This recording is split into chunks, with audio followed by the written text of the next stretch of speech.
morning. Hey guys, nandito na naman yung ano yun? A above nyo. Ako nga pala to, si Belle. So yun guys. Wala akong magawa kanina, kaya yun. Nagsunog lang ako ng basura dyan. Dyan o. Pero ayun, patapos na. Tingnan nyo naman yung view dito, di ba? Ang ganda. Ayan. By the way guys, I'm ano pala, Ilocano girl. Ilocana gayam. Kan kanaoy. Kan kanayak abuyan. Nya ba di bagak. By the way guys, tulad ng sinabi ko kanina, I can speak Ilocano and kan kanaoy. So, pwede nyo akong tanungin kung kan kanaoy or Ilocano. Pero, konti lang yung alam ko sa kan kanaoy. Pero I do my best para maalam.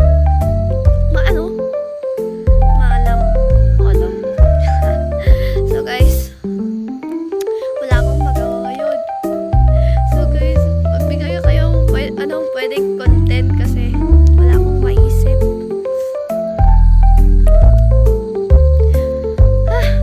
Ayun, tapos na ako magsunog ng basura. Hindi ko na pinakita sa inyo kasi bawal ata yun. So ayun guys, bababa na tayo kasi nandito pa tayo sa taas. Doon yung kalsada sa baba. Dito tayo nagsunog. Samahan niyo ako. Guys, abangan niyo pala yung content namin mamaya ng best friend ko kasi magkikita ulit kami. Pupunta siya dito. Ayun, against the light. Di ba?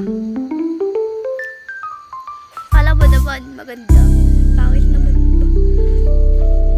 So, yan yung mga nagsasabi nga palang na bata-bata nyo pa, ba't kayo nagkaganyan? Unahin nyo yung pag-aaral nyo. Guys, pangarap namin to, kaya ayun.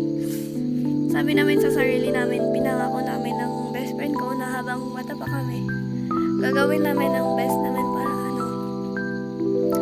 matupad yung mga pangarap namin and ayun, go lang. Kahit anong sabihin nila, go lang. At least, tutuparin yung goal. Diba? So, ayan guys, pauwi na ako. O, diba?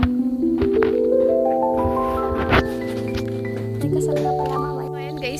So, ayan guys, pinunta ko na yung sa bahay. Titignan lang ulit natin yung